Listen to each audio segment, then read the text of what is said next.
This is a coding walkthrough of a simple Hollow Knight mod I created called Fortnite.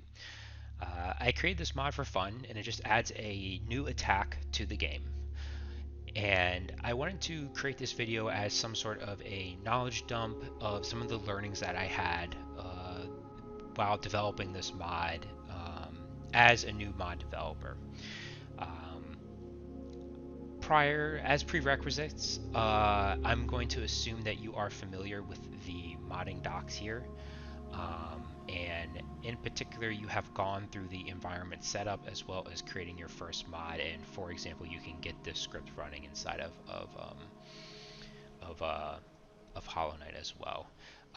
This also somewhat implies that you have the Lumafly mod manager installed, and you do know how to use this, and you have at least some of the dependencies of this mod installed. So in particular, that is Frog Core, Satchel, and SF Core. I also use Debug Mod, and you probably should too. Although I don't envision doing any sort of major refactoring to this code base, I do expect for the code to slightly evolve as if I get any sort of feedback, or if I make any slight improvements slash bug fixes, or even additional documentation. So the time of this recording, I'm mainly using the code base as it exists for the v0.1 version of the mod. However, it should align pretty closely to newer versions of the code, and I would suggest looking at the newer code versions for reference. I would also recommend joining the modding Discord. As a disclaimer, I am a novice modder. I am not a Unity expert. Much of my knowledge is half-baked at best. So take everything I say with a grain of salt, and that there is likely a much better way to approach this implementation. I am simply sharing the solutions that I have found. The people on the Discord, there are many that are much more experienced and much more knowledgeable on this subject than I am, and are typically more than willing to answer new developer questions, with keeping in mind that modding by nature is for not-for-profit, and these are volunteers. So this mod, as I mentioned, adds a new attack into the game. By default, you press it by F, and that's really it. It's just meant to be a fun mod. However, I think there's a couple key features inside of this mod that basically, at least in my mind, that every single new modder would probably be potentially interested in at least one of them. So I'm hoping in this video to essentially go through this list of features and kind of just look at the code and run through kind of the anatomy of the mod and how this one potential avenues for these to get implemented. Again, I'm a very novice modder in Hollow Knight, so these aren't necessarily the best implementations, but if anything, they should hopefully they should at least act as a starting point. So the particular features that I think would be of interest is that this mod does is the first one is adding a mod options menu into the game. The next one is a new action with a customizable keybind. The next one is adding a new animation to the hero or to Hollow Knight. Then kind of the real meat of the mod is spawning a new game object. So this is a game object that is detached from the Hollow Knight into the scene with a animation and a hitbox. And then the last one is playing a sound effect from a WAV file. So with that, we're going to switch over to looking at the overall, I would say, layout of the project, which is described here in the README of the GitHub page. So really, we're going to be looking at the source directory here. So where there's only kind of a handful of files. So running through each one of these, we'll kind of touch depending on the particular feature. The dependencies for this mod are Satchel, SF Core, and Frog Core. So this requires these to be downloaded, and then these are then linked inside the CS project file here inside this XML file down at the bottom. You'll see that these are added as references, which enable when we compile it for it to get, to link up correctly to these libraries. So the first component that we're going to walk through inside this mod is creating a mod options menu. And this is something that it's important to mods where you want to allow users to configure certain options, and we also want these options to persist between sessions. Namely, we want the settings to be saved to disks, so when users close out of the game and reload it, they don't have to reconfigure the mod every single time. And the particular files that we're going to be concerned about for this section is going to be the mod class, which is the main class of the actual mod, the thing that links up to the modding API and gives us the ability to inject code into the game. The next one is mod menu, which has the building functions for the custom menu. And the last one is global settings, which stores our mod-wide configuration settings. So jumping over to the code, I have the Fortnite solution opened up here. This has a very similar structure to what is provided inside of the modding docs as the sample class, with just some few additions. Much of the code is moved into the other files, and this one is kept pretty minimal, and that's done intentionally by myself. So we see here is that we have our main mod class here, which is called Fortnite. It is a subclass of the mod class, which is provided by the modding API. Now, you'll see the addition of two items here is the iGlobal settings interface and the iCustom menu interface. And this is what's going to enable us to have that menu. So starting off with the iGlobal settings, this is a interface that allows us to specify these mod-wide configuration settings that will also be saved to disk by the modding API, and allow us to reload these settings in between sessions, right? So this particular class here called Global Settings, this is our class that's essentially our data structure that has these configuration settings here. And inside the class, I now have this static object, which is essentially a instance of these global settings, which I will then use all around the mod to access these global parameters. Now, this particular interface requires two functions inside of our main class. So this is the iGlobal settings, and so the on load global here and the save global here, which these, as the name would imply, these are called by the modding API. So when it's loading all the mods, it will call this to load up the settings from a past session into the current session's global settings, and then also the save. So this will be used to dump out the object to then save it to file, which will be serialized via JSON. So the global settings is stored in the global settings CS here, and we're going to ignore this keybind stuff for the next section. So really just focus down here on the global settings. You see, this is basically just a really basic data class, essentially a data struct that just contains the different primitives and objects that we want to be configurable and persist between sessions. So I personally have, for this mod, I have an enable sound effect option here, which is a Boolean. I have a keybind option here, and then the last one is I have a log level for debugging. And really with that's it in terms of enabling the global settings. This now essentially modding API will do all the hard work of saving this to file and then actually reading it from file and all that stuff. You just need to provide these two methods here to essentially give it the correct callbacks to then load up these settings into your mod, and then also to save these settings to file. Now, the next interface that's added here is this iCustom menu mod. So this is actually where the mod menu is really driving from. And I mentioned in another file that it's recommended that you should use things like Satchel if you're a new modder, which provides some more abstract and user-friendly functions for building mod menus. For this particular mod, I started working off of other mods that were using this iCustom menu mod, so I just went with it.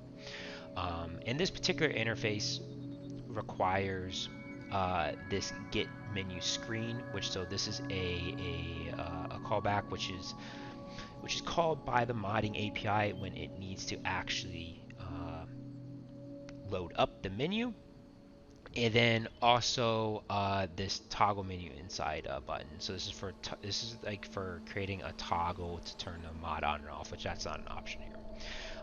So you'll see here is that this menu screen, which will get called by the modding API, feeds in this mod menu list. And what we need to do with this is that we need to build our menu and return it to the modding API.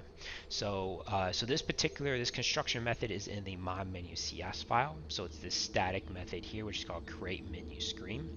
A large chunk of this was copied from the debug UI menu with some additional some modifications. So really kind of the bulk of it is that we create this new menu builder here, and we go through and we define a content pane. So we basically define a container that to add content to, and then essentially we go and we start adding our individual components via this add content function here. So down in here, this is really where our options are. So you can see is that we have a keybind option, which is here, which I'll go in more details about how this operates. We have a horizontal toggle option. So this is like an on-off switch here, and basically this has our configuration, which has some of our callbacks here, some of our events to do certain things. You can see is that this is basically editing. So if you remember, this is the global settings. This is editing the global settings parameter inside of here. So when the user comes in and changes this option, it will update our global settings, and then naturally this will then get saved to file. So on reload of the game, the user doesn't have to come back in and configure it again. Some additional just text panes, and then an additional horizontal toggle option. And then lastly, at the very bottom, we have this back button here, which is standard on all the menus. So what this looks like inside of the game booting up Hollow Knight is we have, so if we go underneath options, so the modding API will create this submenu, and then you can see is that we have our mod here. So the actual title of this, so it'll be the name of the mod. This name is defined in the modding class by this particular function here. So we have get name, and then also the version of it is defined by this here.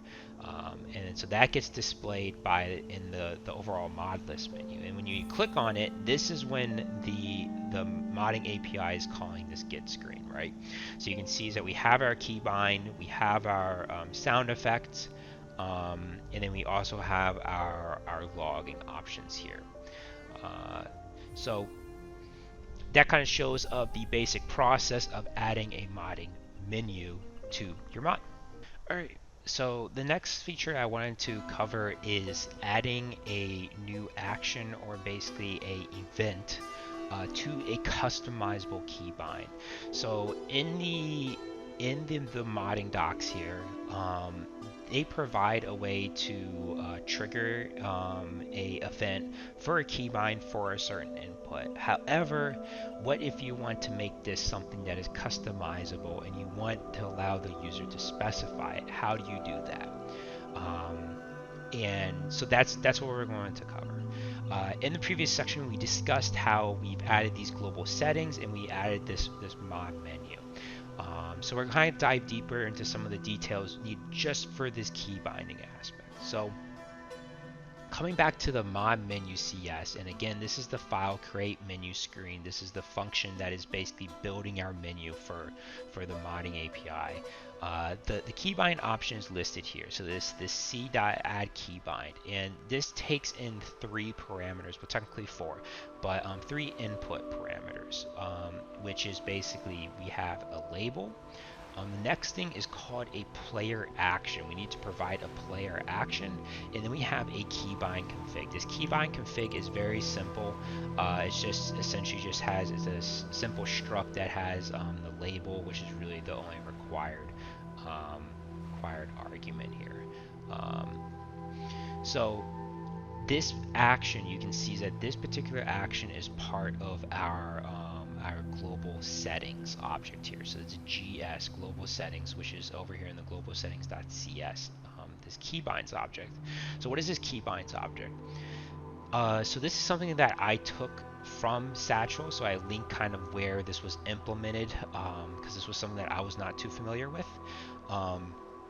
Basically, this keybind menu option, it interfaces with a kind of a sub package of Unity called ncontrol, which is basically used to help orchestrate listeners to certain input devices. I think that's a good way of describing it. And basically, what we have is that we have this keybinds class, which is used to create these listeners to provide information from these different input devices. So what we have is that we have a public class keybinds, which is a subclass of a player action set, which is a collection of player actions. Because we only have one action inside of this mod, we have a single player action here called action, so public player action. And you can see is that we have essentially just a kind of some basic construction options here. So create a player action, which is basically just names it something, and then we initialize default key binding. So this will essentially, so this is calling action, so this action object dot add default key binding key F. So this is the default key that will get set in our mod if the user doesn't go and change it themselves. So in this case, it's F. And now, basically, this player action will keep track of this keybind and also provide the listener or the state information of what is happening with this particular key. So this gets fed into the add keybind function here, and this will get edited by this menu object here when it gets changed. Now, how do you use this player action to actually trigger something, like let's say in this case on key press? That's done here. So similar to the sample mod, we have the on hero update, except instead of using the input function, which is provided in the example, we're going to use our player action. Now the player actions have a subset of different kind of properties, which are in this subclass called one axis input control. And the one that we're particularly interested in is this was pressed property. So basically, we're accessing our global state, we're accessing our keybinds, and we're accessing this player function object here. And then we're going to request and see, was this pressed? And the definition of was pressed is basically, is this keybind being triggered, and is the state different than what it was previously? So this means that this won't re-trigger during a key press, or if someone's holding a key, this isn't going to re-trigger every single time. It needs to change state, essentially. And that's what we want. We want this to fire once on key press and then not repeatedly fire if the user is holding down the key. And then down here, inside this if statement, this is where we go and we go trigger the event that occurs downstream. So one can easily take this general setup and you can add multiple key bindings, so you can add multiple new attacks or weapons, loadouts, things like that, and essentially have all this orchestrated through your keybinds class here, and then for every single one of these different player actions, you can check to see if certain ones are being fired, and then call downstream tasks appropriately. Inside the game, uh, what this looks like with the modding menu is, you can see we'll load up a save here. So we'll start a save. So when we load in, we can open up our options. We'll go to mods. We'll select our mod menu here. You will see by default it's on F, right? So I have the F keybind. So if I press F, he does the little animation. Now if I go and I go into mods here, and then I change this to, let's say, G, like that. Now F doesn't do anything, and you're going to have to trust me that now when I press G, this does it. And the nice thing is that because this is part of our global settings, so for this particular type of keybind, we have to specify this little decorator here on top of it. But because we can put these keybinds inside of our global settings, this is saved to file, and then this is will be saved to the key that's set on reload as well. So it will persist in between sessions, which is a very nice feature. All right, so the next feature I want to talk about is adding a new animation to the Hollow Knight, to the hero, and then playing this animation. So we're replacing the sprite of Hollow Knight with what we want. For this particular component, it will involve 3 files, really only 2 by bulk. Most of it is inside of one. So we're going to be looking at the mod class as usual. We'll have to go through the fart handlers, which is the main handler of the actual action. But the actual animation for the Hollow Knight is done inside this knight handler.cs. Okay, so starting off with our mod class, we talked about in the previous section, we talked about starting a event given a custom keybind, and you can see is that, so this is the if statement that will get triggered. So anything inside of here will happen when I press the key for to perform our action. And this will go off into the class called fart handler, which is in the fart handler.cs file, and call the run function. Now this run function is basically the main call of basically defines the behavior of this entire action, which orchestrates the updating the animation of the knight, spawning in the game object with the animation for the actual fart cloud, and then also playing the sound effect. But as I said, most of the actual work is done inside the knight handler. So if we go to run, so inside of here, so we're inside the actual fart handler. So this particular class here gets called when we activate our key press. And down inside of here, you can see that immediately what we do is that we call this knight handler run. This knight handler class is basically, it's a model behavior on the when the hero gets instantiated, we attach this behavior to the hero controller itself, so to Hollow Knight. And upon when it gets instantiated, what we do is that we do 2 things. So on awake is that we get access to this sprite animator. So Hollow Knight uses this package that's called like 2D Toolkit Sprite Animation. It's kind of old, it's no longer maintained, and unfortunately it's not OSS, so it's kind of hard to figure out some of the APIs of how it's used. But basically, this is how we're able to tell the game to play certain animations. Now, really, the bulk of the work is going to happen on start. So this gets called by default by Unity.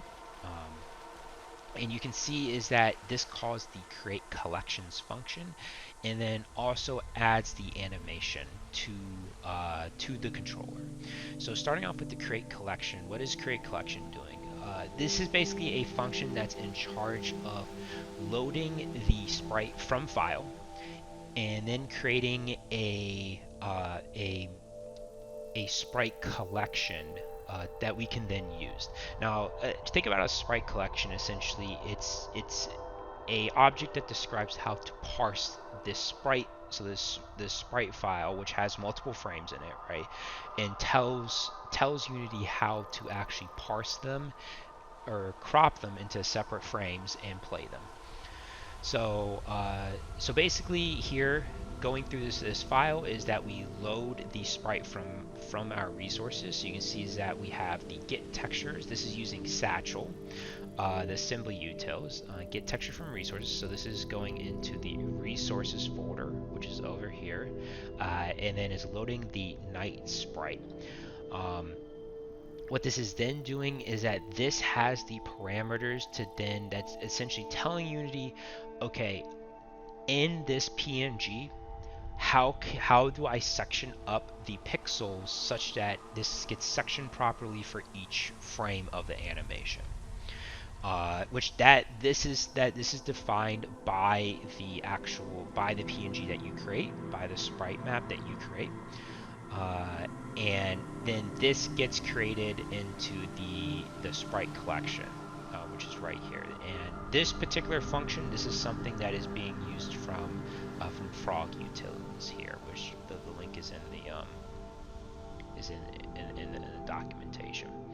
So yeah, and once we have this sprite collection, we can then use this to create a new animation and add it to Hollow Knight itself. So coming back up to our start is that we created our collection. Again, this is a collection of, basically, think about it, it's a set of frames that we've loaded from a PNG, and we told Unity how to parse this set of frames.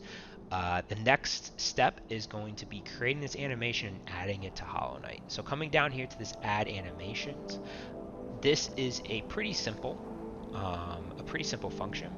Basically, what we're creating is that we're creating a 2D toolkit sprite animation clip, and you can look this up, look on the 2D toolkit APIs for some additional details. However, essentially what this is doing is that this is taking what is a sprite collection, so a collection of frames, and then assigning, basically making that into a interpretable sequence of frames. So now it's telling you how do I play this animation.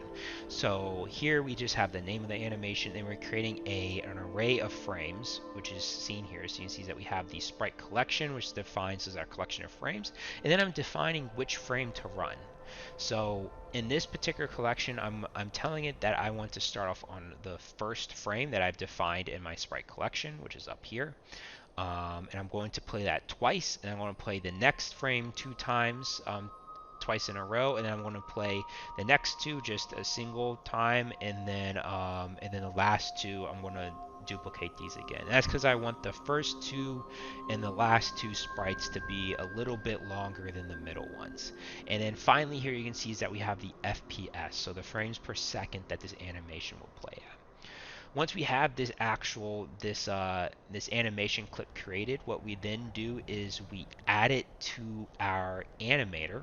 So this anim right here, this is from our hero controller. So this is the Hollow Knight instance itself, and we're getting this 2D toolkit sprite animator, and what we're doing is we're adding it to it has a library of clips, right? And what we're doing is that we're appending our animation to this library of clips that's going to make it accessible. So now you can access this animation and play it via this name here. So that's what this code is doing here. Now, once this is added, right? We can now call this animation and tell Unity or tell the game to then play this animation when we want. So inside, so coming back to the fart handler here, back to this run, you can see is that what we do is that when the player triggers the key press, this goes to the night handler, calls the run function. The run function gets ran, which is starts a coroutine. So this starts basically like a thread. So this is a non-blocking call to play the fart animation here. So down here, what we're doing is, and this was something that was adopted from the mod press G to dab, uh, and to basically play this animation, what we're going to do is we're going to tell the hero controller, we're going to stop, we're going to take animation control of the hero controller from other parts of the program. So we're going to tell it, okay, stop controlling the animation. We're going to control it. We're going to play our animation here. That's what this line is doing. So this is playing the animation, which is the name that we gave the animation clip here, and we added it to our animation player. We're going to tell it to play, and then once it's done, we're going to then surrender the control back to the hero controller. Um, and then it will play the animation that we would like. So inside the game, uh, we'll load it up and we'll go see what it looks like. So let's open up our save again.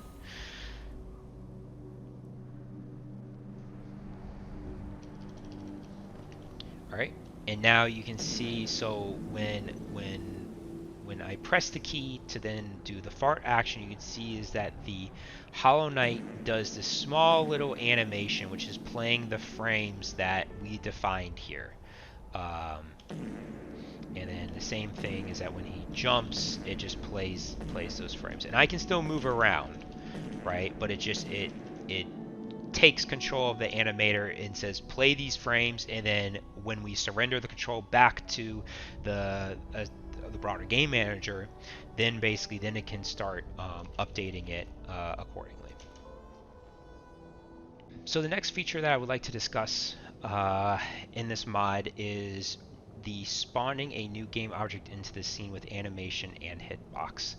So the actual fart cloud that appears on Hollow Knight is a separate game object in the scene, so it's not attached to the Knight itself, and gets created, instantiated, and then deleted once the animation is complete.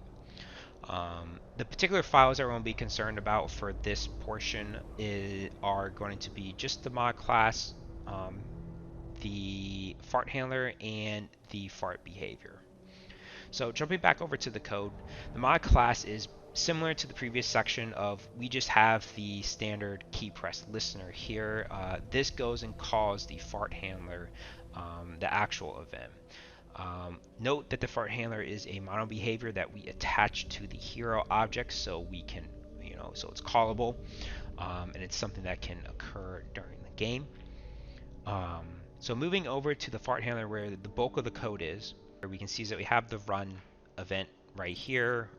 We have the call to the night handler, which this runs the animation on Hollow Knight itself.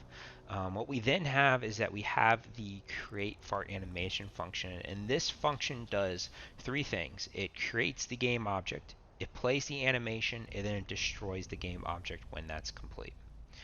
Now, to create this new game object, essentially what we need to do is it uses what's called a prefab in Unity. And the thing about a prefab is that it is a template game object that holds most of the properties that we want these newly spawned game objects to have. So really, when the game object is created, we use this this function called instantiate. So this will create a copy. Think about it. It creates a copy of this prefab game object that we define, which we'll discuss, that we define on when this gets loaded. And then we use this object to then we set a few additional items here, and then we use this object to play the animation and populate the world. And what this allows us to do is this allows the option to have multiples of these game objects exist in the scene at once, but still have most of the key parameters and properties are all identical between them. So this particular prefab here, this is again, this is just a game object, and this is created at the start. So on when this model behavior is initialized. So this is in the start function, which is called by Unity. You can see is that this start function, it starts off by creating the animation collections. If you watched the previous section about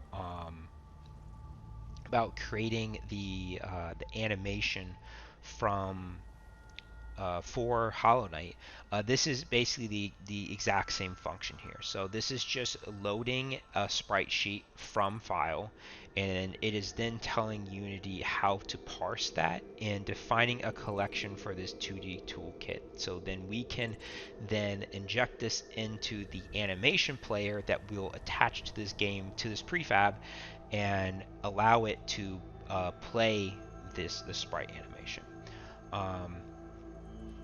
Now, coming back up to the start, so we create our sprite collection here. What we then do is that we then call the create the prefab function, right? So this function here will actually create the bulk of the game object. So this does most of the heavy lifting, and this is just done once, which is a nice part of using a prefab. So we have this slight wait up here because we don't want to create this until our hero controller, so Hollow Knight and also the game manager, is ready. Once it's ready, then what we do is that we create our prefab object. So this is the fart prefab here, which is a new game object called fart prefab. And what we're doing is we're populating it with all these different properties. And you can see, just running through the ones that are defined here, is that we have rigid body and box collider. So this is what will enable us to have a hitbox on the actual fart cloud. We then have these 2D toolkit items here. So both we have this animated sprite, which is essentially, this will be our object that holds the data about what the sprite animation is. And then we also have the sprite animator, which is basically just a helper class that contains functions to help play this animation that exists inside of the animated sprite. What we also have is this fart behavior class. So this is inside of the fart behavior file. This is a very simple file, and all of this does, this is a simple model behavior that essentially defines this on trigger 2D. And this is essentially a callback of when our box collider here has a collision event. What do we do with it? And this here basically says, okay, if I have a collision event with this box collider, and the object that I've collided with, one, has a health meter, so it's something that has health, and two, potentially contains the name idle, then what we want to do is that we want to trigger a hit on this. Right, so we want to do damage to it, and this is what will allow the actual fart cloud to do damage on enemies right here. So that's what this bit of code is doing. Very, very simple class.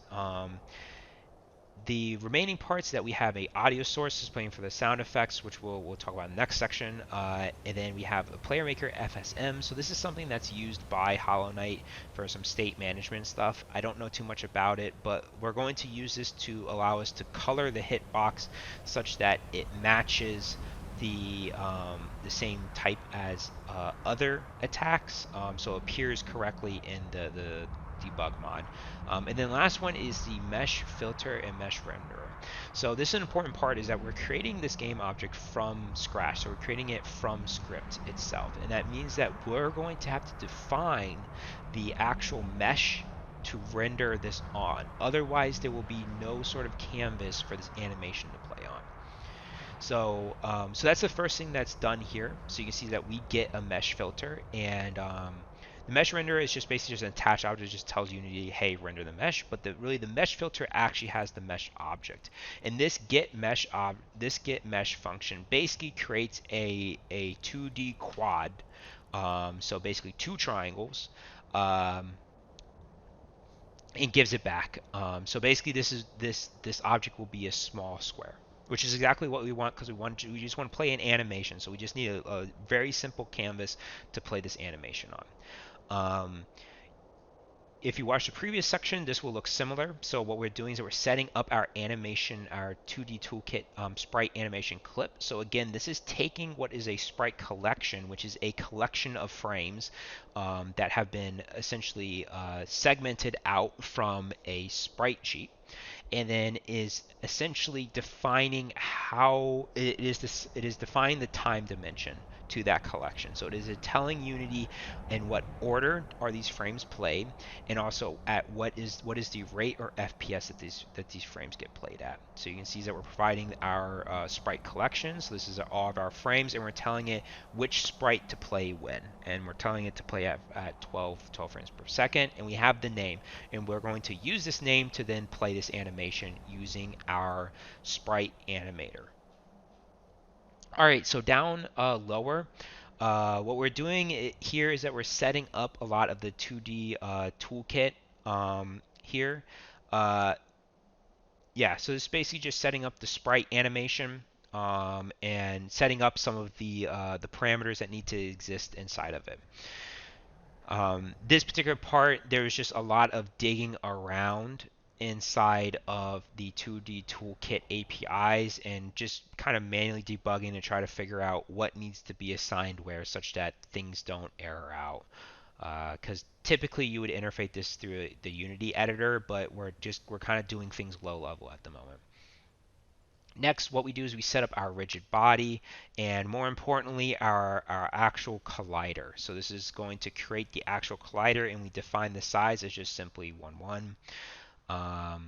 And the last thing down here, so this last property that we set is this FSM component, and we name it this damages enemy. And again, this is just so when the box gets highlighted in the debug UI, it shows up like it's something that will that is similar to like the coloring of the knight's nail. And then finally, two important lines down here is that first is that we set this game object as false. We do not set it as active, right? So we hide it because it's just a prefab. We don't actually want this to exist in the game. We're going to copy this game object and create instances on the fly. And then we also say don't destroy on load. So this tells Unity, Unity will by default kind of garbage collect game objects that don't exist inside the scene. This basically says no, we don't want to do that, and we don't want to delete it because we're going to use this to create our new game objects. So with that, we have our prefab created, and the last two items here, which we'll discuss in the next section, will be dealing with the audio source.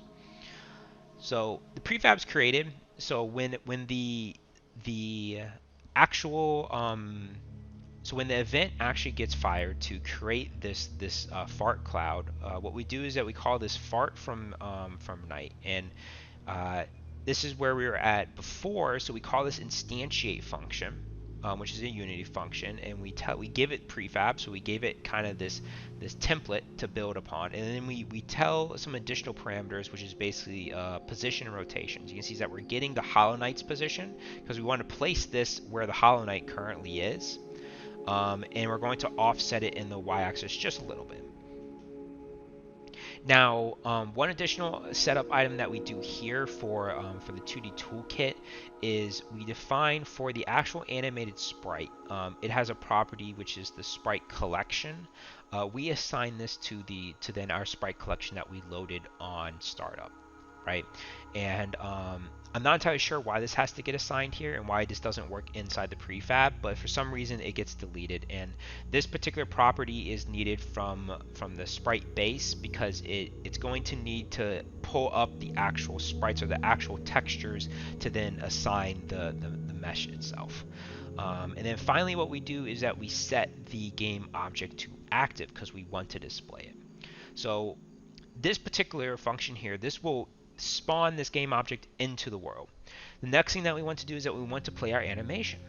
So coming down here to play sprite animation, you can see is that what we do is that from our game object that we're passing in, that we've created, we're going to get our sprite animator. Again, this is a helper class that we can use to play these different animated sprites.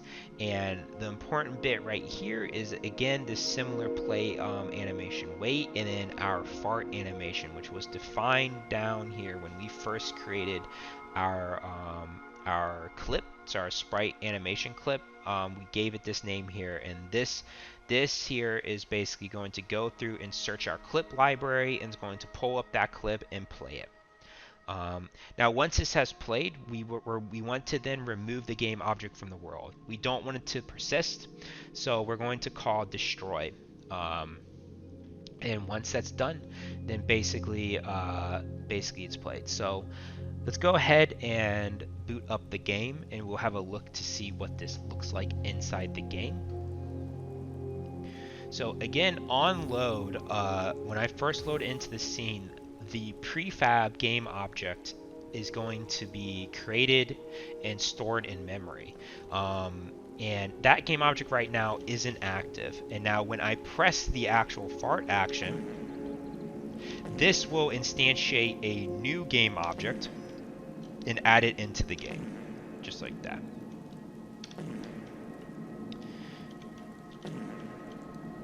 And then once it's done, it'll be destroyed. So now if I do this and I toggle on hitboxes, you can see the hitbox pop up for the actual fart right there. So that's what will intersect when enemies intersect with that.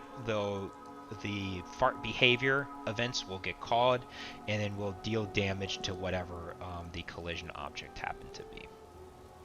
The last feature of this mod that I wanted to go over, and one of the easier ones, is going to be playing a sound effect from a WAV file.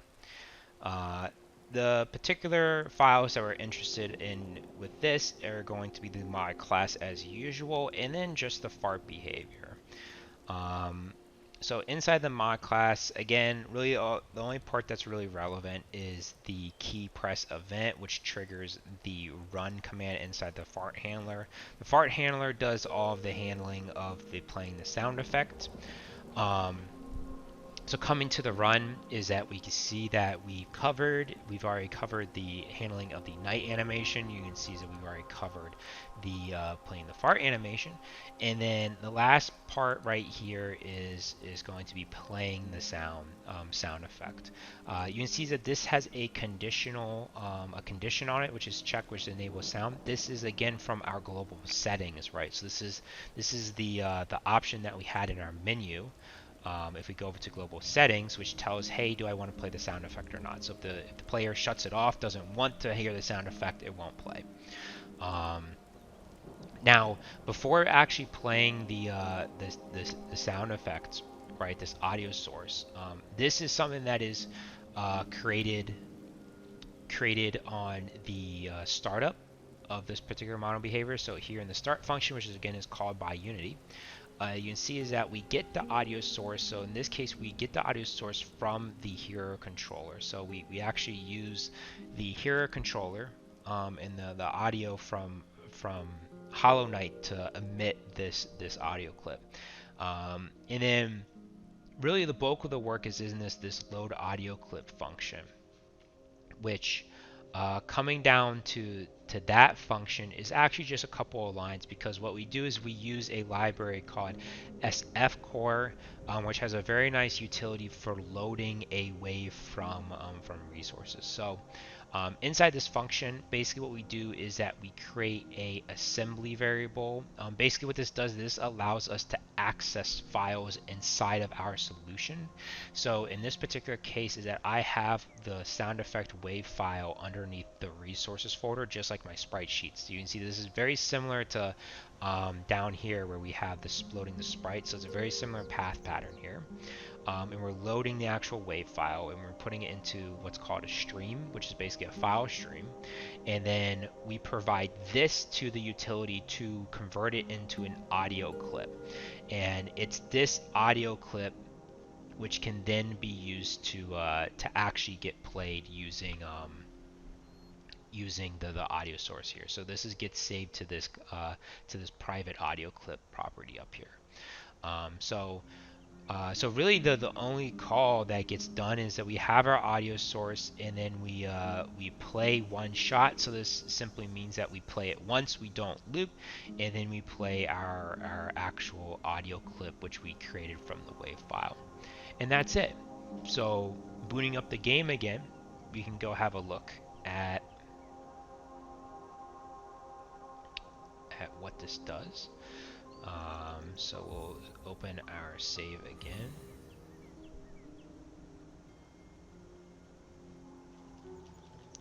Alright. And of course it plays the sound effect. And now, so if I go into my mod menu, and I go into our options and I shut this off. So what this is doing is that this has now set our global options here, this enable sound to false. So now when I trigger this run event, it's going to skip this. So if I do this again, you can hear no sound plays, but the animation and the hitbox, everything else still populates. The game object still populates. So yeah, so that just really briefly shows how to play a sound effect in a Hollow Knight mod, as well as providing the configuration option to shut it off if you want. So the last bit I wanted to add to this video is integrating your mod into the Lumafly mod installer. So getting it such that people can find your mod and install it via the application, and they don't actually have to go to GitHub. So this is an important deployment step that you need to do once you're done development. Now, much of the work and the code changes aren't in your repo. It's all done largely via the Modlinks repo here. There's some set of instructions regarding how to contribute this, but I'm going to run through some of the steps in finer detail. So coming back to your repo where you've uploaded your mod, which you totally should upload your mod to GitHub and open source it, because that's a very cool thing to do. Is you're going to need to create a release. And what a release is, it's a way to distinguish a version of your mod and and you're able to attach a set of binaries to it.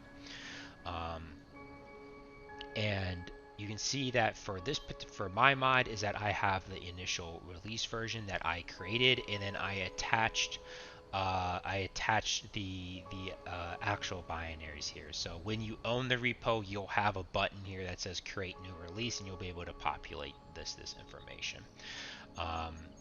Once you have this, particularly the one that is really important is the zip file. Both of these files get created when you go and you build your actual project. So when you come and you do build, right, this will go and populate the output directory. So I've included this inside of the repo for Fortnite for reference. So the build location gets pointed to this bin folder. Just as an FYI, this build location is defined inside your CS project file. So that's defined right here, this export directory right here. So it will get shipped to this bin. And this will output 3 files. So this will output the DLL, so this is the raw dynamic link library. It will output a zip folder. The zip folder contains the library, this DLL file, as well as the README and some additional meta info, which is good things to have for the mod loader. It'll know how to parse it. And the last one that's also important is this sha.text. What this is that this is basically a hash that was computed for the file. And think about this, that this is like a ID of the file to ensure its integrity. And this is an important result to know for your zip file. So with your SHA hash as well as the release here, what we're now ready to do is we're now ready to go and edit the Modlinks, particularly the Modlinks XML file. So in the README, they have a sample section that you can copy and build from. So opening up the Modlinks file, this is on my local computer now. And we can see of where I added my entry here. So we have the mod links section, and down at the bottom I've added this manifest for Fortnite. So you can see that I've defined the name, I provided a description, I provided the version number, and now the important part is this link. So you see that we have this link, and we have a parameter for this link is that SHA hash, which was in that text file that was defined. Next, inside the link, what we do is that we provide the link to the download, to the release download link here to the zip file. So, so you can structure it. It's going to look like github.com, your username, your repo releases/download. Make sure it has this download section, the version, and then the name of the zip file. And the mod organizer will know how to download and extract this file and deal with the files inside of it. Next part is the dependency list. This is an important one to specify to define the name so people that are installing it. So when I come over here to the mod organizer, right, this is the section that it uses to define these dependencies here. You can also see things like the version, the description, the name here, as well as the repository and issues section. So these will then populate the links here so people can go and click these buttons to either go look at the code or go report a bug, which is always good to have. We also have some tags, and then finally, of course, you want to list yourself and any other authors. So once you've made this, and you should have made this inside of a fork of this repo, you'll then open up a pull request. So you'll follow these instructions here to create a fork of the repo, and then you'll open up a pull request, right? So there's plenty of examples here. So this was mine for Fortnite, and basically what this has is that this has the addition of my mod to the main branch here, which is then this file is then referenced via the mod manager. So this is what it goes and fetches and gets. And if you open a PR and it's not getting merged, something, go check out the mod Discord. Again, there's channels there dedicated for this, but the devs that maintain this respond very quickly to pull requests and will help you out. So that's how to get your mod up on the mod organizer on Lumafly, so everybody can go access your amazing mod and install it and really continue to enjoy Hollow Knight for the great game that it is.